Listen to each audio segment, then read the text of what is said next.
Iman adalah keyakinan penuh yang dibenarkan oleh hati, ucapan, dan perbuatan. Iman kepada Nabi dan Rasul itu berarti kita meyakini secara sepenuh hati bahwa Allah telah mengutus Nabi dan Rasul kepada umat manusia agar dapat mengarahkan manusia ke jalan yang benar. Diutusnya para Nabi dan Rasul itu merupakan salah satu bentuk kemurahan Allah Subhanahu wa Ta'ala. Atas kemurahan Allah Subhanahu wa Ta'ala, pada setiap umat pasti diutus seorang Rasul kepadanya. Tidak ada satu umat pun yang tidak diutus Nabi dan Rasul kepada mereka. Melalui adanya Nabi dan Rasul ini, maka manusia akan dibimbing untuk meyakini keberadaan Allah Subhanahu wa Ta'ala dan dapat beribadah dengan benar kepada Allah Subhanahu wa Ta'ala. Namun ternyata terdapat perbedaan antara Nabi dan Rasul. Apa ya perbedaan dari Nabi dan Rasul itu? Seorang Nabi memiliki dua kesanggupan, yaitu menerima risalah dan menyampaikan risalah kepada manusia. Seorang Nabi menerima risalah untuk kebaikannya tanpa harus menyampaikan risalah kepada umat manusia. Sedangkan seorang Rasul itu berkewajiban untuk menyampaikan risalah kepada umat manusia. Meyakini Nabi dan Rasul, maka kita juga harus mengetahui nama-nama Nabi dan Rasul. Ada 25 nama Nabi dan Rasul yang harus kita ketahui, yaitu Nabi Adam alaihissalam, Nabi Idris alaihissalam, Nabi Nuh alaihissalam, Nabi Hud alaihissalam, Nabi Saleh alaihissalam, Nabi Ibrahim alaihissalam, Nabi Lut alaihissalam, Nabi Ismail alaihissalam, Nabi Ishak alaihissalam, Nabi Yakub alaihissalam, Nabi Yusuf alaihissalam, Nabi Ayub alaihissalam, Nabi Syuaib alaihissalam, Nabi Musa alaihissalam, Nabi Harun alaihissalam, Nabi Zulkifli alaihissalam, Nabi Dawud alaihissalam, Nabi Sulaiman alaihissalam, Nabi Ilyas alaihissalam, Nabi Ilyasa alaihissalam, Nabi Yunus alaihissalam, Nabi Zakaria alaihissalam, Nabi Yahya alaihissalam, Nabi Isa alaihissalam, Nabi Muhammad sallallahu alaihi wasallam. Allah Subhanahu wa Ta'ala membedakan derajat para nabi dan rasul.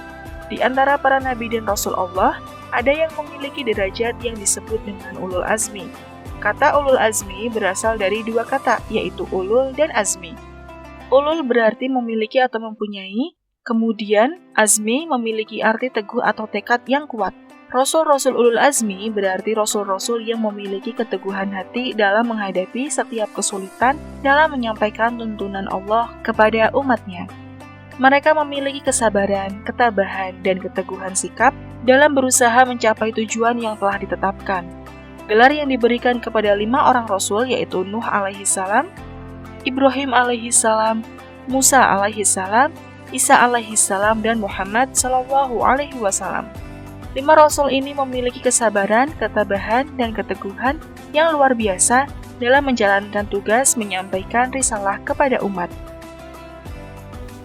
Nah, untuk mempermudah dalam menghafal Rasul ulul azmi, maka kalian bisa menyingkatnya dengan NIMIM. Nuh, Isa, Musa, Ibrahim, dan Muhammad. Nah, sekarang kita simak yuk cerita tentang Rasul ulul azmi dalam cerita berikut ini. Rasul ulul azmi yaitu Nabi Nuh alaihissalam. Nabi Nuh alaihissalam merupakan keturunan ke-10 dari Nabi Adam alaihissalam. Beliau mengajak manusia agar menyembah Allah Subhanahu wa Ta'ala dan melarang menghambakan diri kepada selain Allah Subhanahu wa Ta'ala. Akan tetapi, manusia pada saat itu tidak menaati seruannya, namun mereka menyebut ajakan Nabi Nuh alaihissalam dengan cemoohan dan ejekan. Nabi Nuh alaihissalam berdakwah selama 950 tahun. Akan tetapi, umatnya tetap saja banyak yang ingkar, termasuk keluarganya. Selama 950 tahun tersebut, Nabi Nuh alaihissalam hanya mempunyai pengikut sebanyak 40 orang yang mau beriman kepada Allah Subhanahu wa Ta'ala. Nabi Nuh alaihissalam diberikan mukjizat oleh Allah Subhanahu wa Ta'ala agar membuat bahtera yang amat besar untuk menyelamatkan kaumnya dan kehidupan binatang dari banjir bandang karena umat Nabi Nuh alaihissalam tidak mau beriman. Akhirnya, Allah Subhanahu wa Ta'ala memberikan azab kepada mereka, yaitu berupa banjir yang sangat besar yang menenggelamkan mereka. Habislah kaum-kaum Nabi Nuh alaihissalam, kecuali Nabi Nuh alaihissalam itu sendiri dan umatnya yang mau taat kepada Allah Subhanahu wa Ta'ala. Rasul ulul azmi yang kedua yaitu Nabi Ibrahim alaihissalam. Nabi Ibrahim alaihissalam merupakan putra dari seorang pembuat patung. Beliau hidup pada zaman Raja Namrud. Nabi Ibrahim alaihissalam mengajak Raja Namrud dan pengikutnya untuk beriman kepada Allah Subhanahu wa Ta'ala dan meninggalkan menyembah berhala. Akan tetapi mereka tetap menolaknya. Bahkan ayahnya pun menolak dan mengusirnya. Akhirnya dengan keberaniannya, Nabi Ibrahim alaihissalam menghancurkan patung-patung dan berhala yang mereka sembah. Karena perbuatannya itulah, beliau ditangkap dan dibakar. Namun, atas kehendak Allah Subhanahu wa Ta'ala, api yang telah membakar Nabi Ibrahim alaihissalam terasa dingin. Inilah yang menjadi mukjizat dari Nabi Ibrahim alaihissalam. Rasul ulul azmi yang ketiga yaitu Nabi Musa alaihissalam. Nabi Musa alaihissalam merupakan putra dari Imron keturunan Bani Israel. Beliau hidup pada masa kerajaan Fir'aun. Siapapun yang tidak mau menuhankan Fir'aun, maka akan dibunuh. Nabi Musa alaihissalam menerima kitab yang bernama Taurat sebagai pedoman dalam berdakwah. Beliau terus saja menyebarkan ajaran Allah Subhanahu wa Ta'ala kepada Bani Israel seraya berdoa agar beliau diberi kawan yang membantu ia dalam menyampaikan dakwahnya. Akhirnya, diberilah Harun yang merupakan saudaranya yang membantu dakwahnya. Nabi Musa alaihissalam ditugaskan kepada Bani Israel agar membebaskan mereka dari perbudakan serta membawanya keluar dari Mesir. Kekejaman Raja Fir'aun ini merupakan ujian yang sangat berat bagi Nabi Musa alaihissalam dan menyiksa para pengikutnya. Saat Nabi Musa alaihissalam dan pengikutnya meninggalkan Mesir, Raja Fir'aun dan bala tentaranya mengejar mereka. Sesampainya di tepi Laut Merah, Allah Subhanahu wa Ta'ala memerintahkan Nabi Musa alaihissalam untuk memukulkan tongkatnya ke laut dan Laut Merah pun terbelah menjadi dua. Setelah Nabi Musa alaihissalam dan para pengikutnya sampai di tepi lautan, kemudian Allah Subhanahu wa Ta'ala menenggelamkan Raja Fir'aun dan bala tentaranya yang tidak beriman di Laut Merah. Rasul ulul azmi yang keempat yaitu Nabi Isa alaihissalam. Nabi Isa alaihissalam merupakan putra dari Maryam. Dengan kekuasaan Allah Subhanahu wa Ta'ala, beliau dilahirkan dengan perantara itu saja. Nah, keajaiban kelahiran ini menjadi ujian bagi umat manusia agar mereka percaya atau tidak terhadap kekuasaan Allah Subhanahu wa Ta'ala. Karena keajaiban kelahiran inilah, beliau mendapat tantangan, cemoohan, dan penolakan dari kaumnya.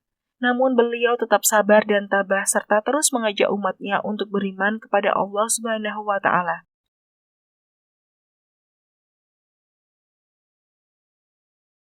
Nabi Isa alaihissalam menerima kitab Injil dari Allah Subhanahu wa Ta'ala sebagai pedoman dalam berdakwah kepada kaumnya. Saat menjalankan dakwahnya, beliau diancam dan direncanakan akan dibunuh dengan cara disalib.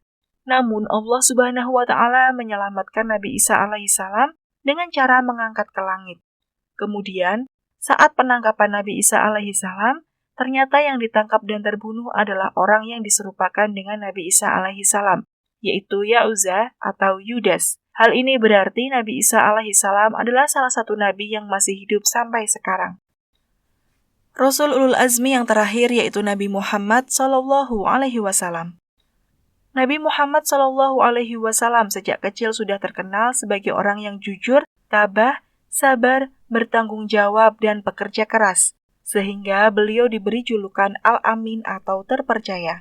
Setelah diangkat menjadi rasul, beliau tak henti-hentinya berdakwah mengajak manusia untuk menyembah Allah Subhanahu wa Ta'ala dan meninggalkan kemusyrikan yaitu menyembah berhala.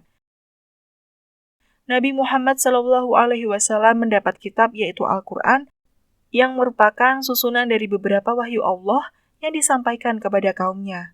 Dalam berdakwah, dirinya sering dihadang dan diancam akan dibunuh, termasuk oleh pamannya yaitu Abu Jahal dan Abu Lahab. Selain itu, saat Nabi Muhammad SAW selesai beribadah, Abu Jahal sengaja datang beserta komplotannya, kemudian mengotori Nabi Muhammad SAW dengan najis. Namun, Nabi Muhammad SAW hanya berdoa kepada Allah Subhanahu wa Ta'ala, "Ya Allah, kepada Engkau aku menyerahkan kaum Quraisy."